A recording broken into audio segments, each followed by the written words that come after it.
Entendes o que estás lendo? O podcast que te leva através das páginas da Bíblia, livro por livro, capítulo por capítulo. Uma exposição bíblica emocionante. Aperte os cintos e embarque comigo nesta viagem.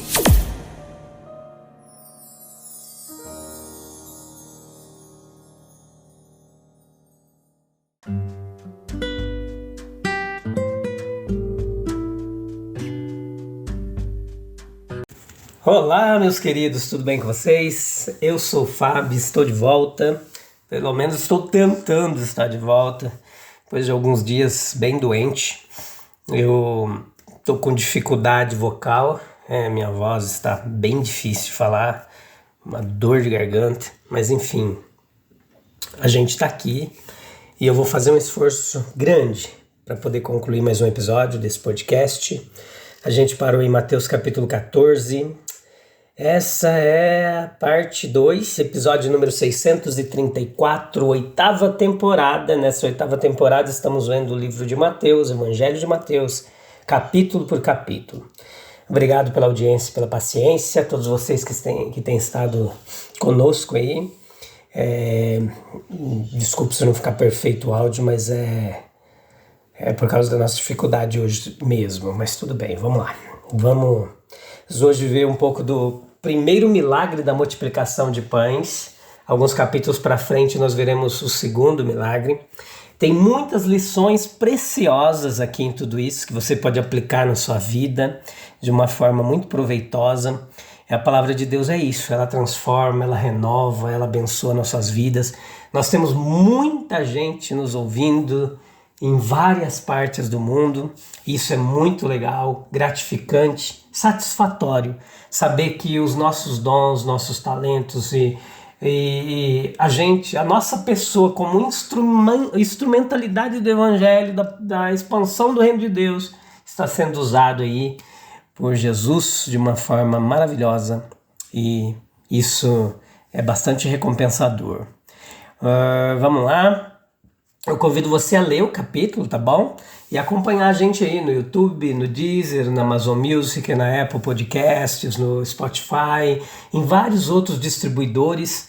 Nós temos muitos distribuidores aí. Se você tem gostado, compartilha, participa da forma que você achar melhor desse trabalho. São várias as formas de você compartilhar, contribuir, ouvir, espalhar, nos ajudar. Pois existe uma promessa de que quando a palavra ela alcançar o mundo inteiro, então Jesus virá.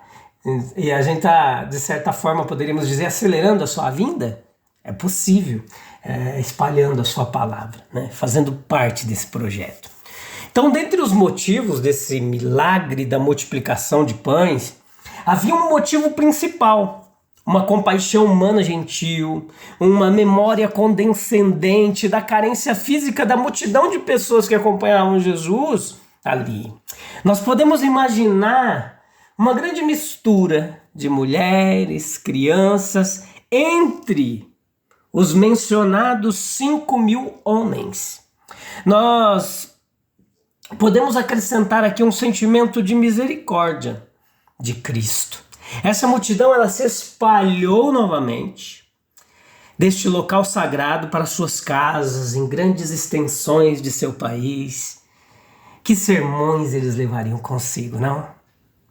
Que memórias aqueceriam repetidamente seus corações pelo resto de suas vidas. E mais uma vez a ocasião especial aqui, a ocasião foi de importância especial para o pequeno círculo de discípulos que o acompanhavam.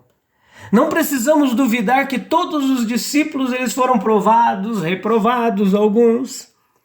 Quando aprenderam a verdade da própria realidade daquela palavra, eles não precisam ir embora. Dai-lhes voz de comer. Imediatamente foram providos com os meios para executar e executaram. Há um sentido em que todo milagre não é meramente uma maravilha de demonstração de poder, não. Não podemos passar do poder finito, limitado, para o ilimitado. sem confessar que, embora olhemos para o abismo sem pontes, ele é um abismo. E não podemos nada mais do que apenas olhar. Mas o caráter de alguns milagres, ele se presta a ajudar a nossa imaginação, a guiar e dar força à nossa limitação de pensamento. Dizemos dentro de nós mesmos que uma febre estancada por uma palavra, uma paralisia curada, um olho cego, um ouvido surdo, uma língua muda restaurada e até mesmo água convertida em vinho são maravilhas de poder mais fáceis de entender do que um pão solitário. Encontrar outro ao seu lado por um ato absolutamente novo de criação, em um momento e por uma palavra apenas. Uma vez visto através disso, a multiplicação de pães pode parecer seguir mais facilmente no nível de alguns outros milagres. Observe novamente sobre este milagre que não foi nenhuma necessidade absoluta do coração de misericórdia aliado à mão de poder. Nem um de caráter tão secundário de gentileza e bondade como quando, para os propósitos de uma festa de casamento, a água foi transformada em vinho. Cristo divina e humanamente se compadeceu da fome dos homens, que por muito tempo permanecerão ao seu redor, de suas mulheres, filhos, mas quando ele transformou a água em vinho, nós não podemos dizer que foi um ato semelhante.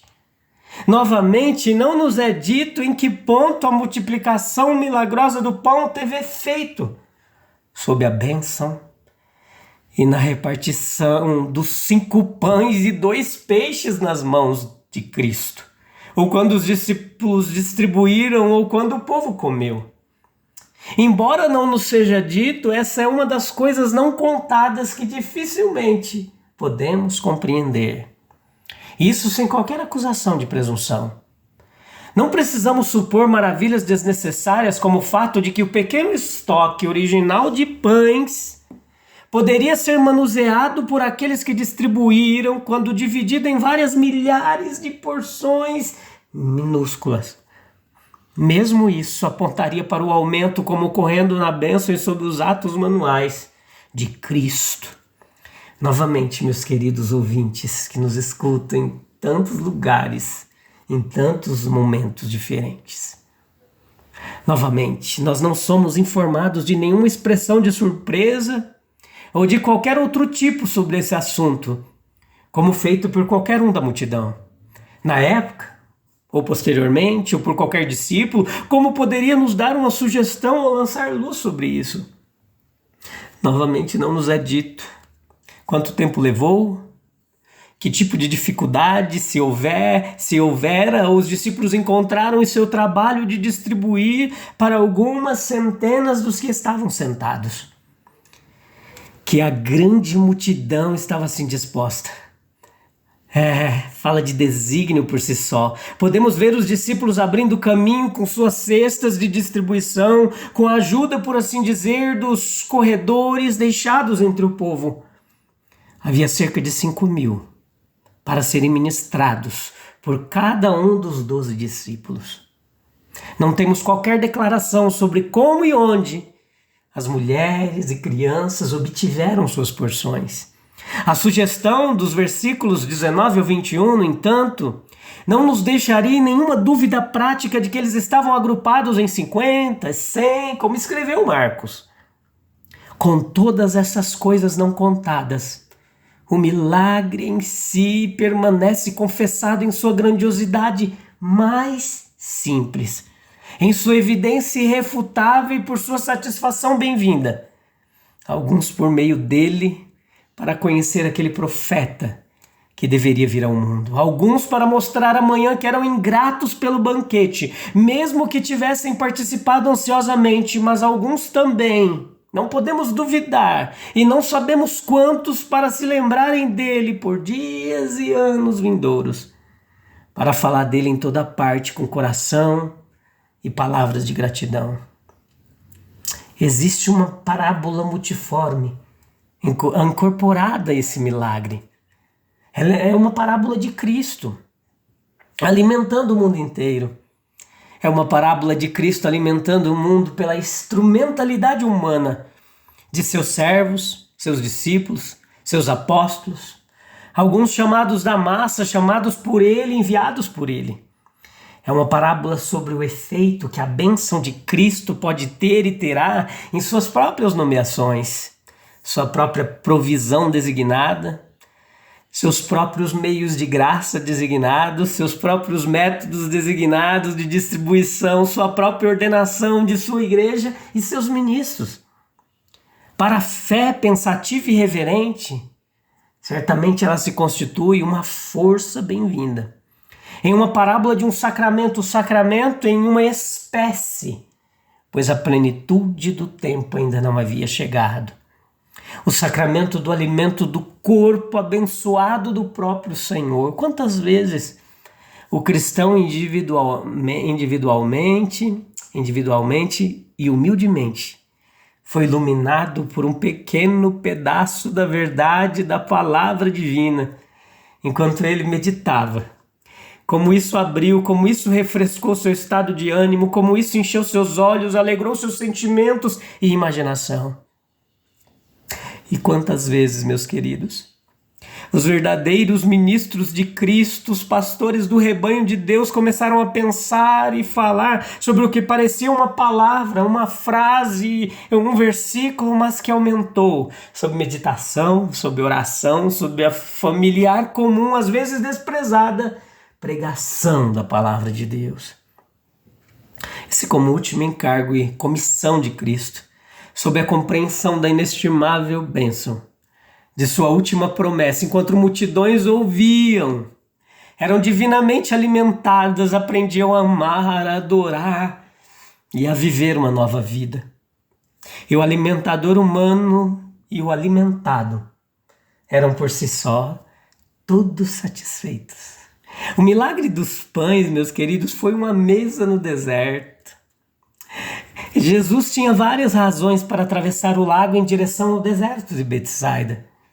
Ele evitou a pressão do povo, ganhou algum tempo para conversar com seus discípulos. Ele pretendia estender diante da multidão uma mesa no deserto. Sim, ele sabia que o povo seguiria. Jesus às vezes nos deixa para que possamos segui-lo. Ele nos atrai para um estado de solidão espiritual, para nos mostrar ali as maravilhas de sua compaixão e bondade. A cena está diante de nós estão os convidados. Eles são muitos. Raramente ouvimos falar de um banquete para 10.000.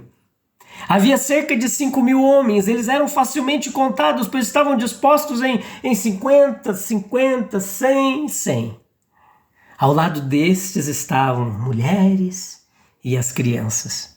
No entanto, esses milhares eram apenas representativos dos milhares de milhões que são diariamente alegrados com a generosidade da providência divina.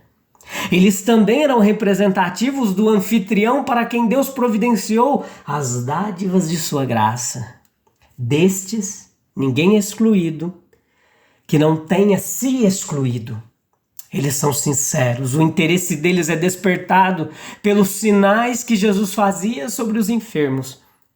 Eles viajaram ao redor do lago a pé, muitos deles percorrendo uma distância de cerca de 4 milhas, ou aproximadamente 6 quilômetros. Eles trouxeram consigo seus doentes para serem curados. Talvez em alguns casos buscassem a cura para aqueles inválidos em suas casas que eram difíceis de ser carregados.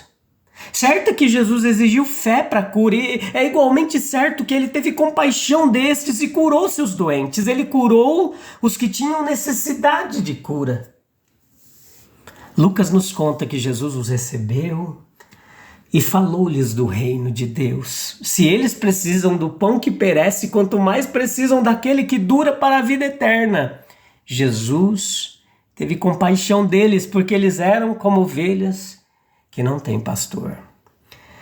O povo pobre era lamentavelmente negligenciado pelos fariseus, pelos escribas. Eles não precisam ir embora, foi a frase. Em sua ânsia por Jesus, eles se esqueceram de sua comida comum, mas Jesus não os havia esquecido.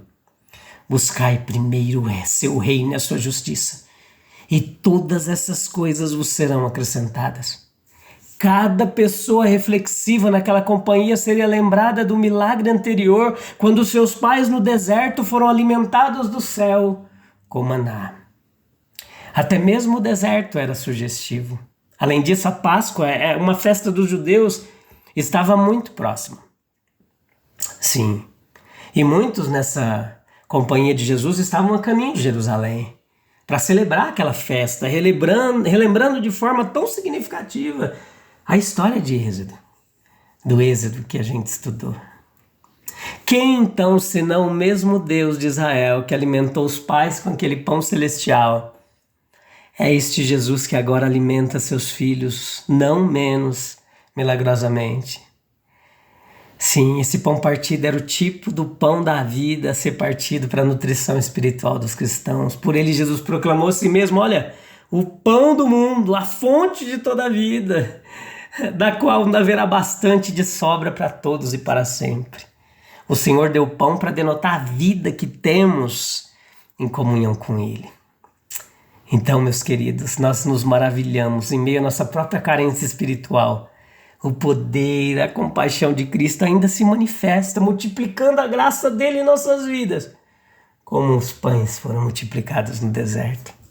Vamos orar? Para a gente encerrar mais um episódio, e depois da oração, meu querido, a gente está encerrando esse episódio e eu volto no próximo, se Deus quiser, e a gente sabe o que Ele quer. Senhor Jesus, nós agradecemos pelo Teu infinito amor, pela Tua compaixão, que foram manifestados no milagre da multiplicação dos pães. Que possamos sempre lembrar que mesmo nas nossas necessidades mais simples, Tu estás presente, provendo e cuidando de nós. Nos ajuda a confiar na Tua provisão, sermos instrumentos de Tua graça e partilhar com os outros aquilo que nós recebemos de Ti. Amém, amém e amém. Deus abençoe. Até breve. Tchau, tchau.